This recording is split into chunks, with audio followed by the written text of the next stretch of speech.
What is happening, guys? It is Thursday and we are at the Hack and Pack shop. I'm going to do a little video today, a little offbeat from our normal bodywork stuff. It's going to be a little discussion about aftermarket oil pans. This is a 2003 Dodge Ram that we'd actually sold here roughly a year ago, okay? And when we sell something, you know, we thoroughly service them. We go right through them. And this particular truck needed an oil pan. Well, I now own this truck. It ended up becoming a repo, and I own it. And having Matt change the engine for me or go through the engine, and it's already pulled out.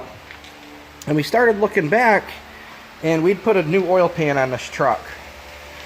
And it's an aftermarket pan. It's not an OEM, okay? I think it's Spectre, something like that is the brand of it.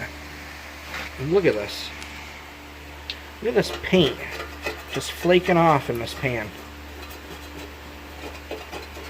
So this is going to be a little bit of an educational video for you. It's going to be a quick, short, and sweet one. Okay. We're thinking that's why the engine went. A little bit of paint particles might have ended up right up in that pickup tube.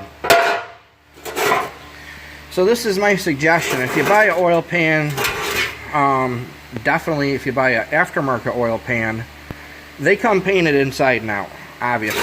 This one did. Don't ask me why they painted the inside of this pan, or why they even paint the inside of oil pans, but this is what happens. This paint flakes off, ends up in your pickup tube, and it clogs your oil supply. Okay?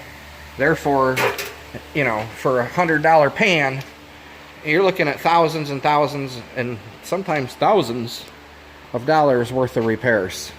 Alright, the engine's out of the truck. Matt's fully going through it. There's pieces and parts of the thing everywhere. Everything else looks okay on the truck, but the crank, it definitely had a little scoring on one of the bearings. Had a light knot to it. I actually have the engine on the stand over there in the body shop side of the shop. I just went through and pressure washed everything, got it good and cleaned up for him so he could do his thing.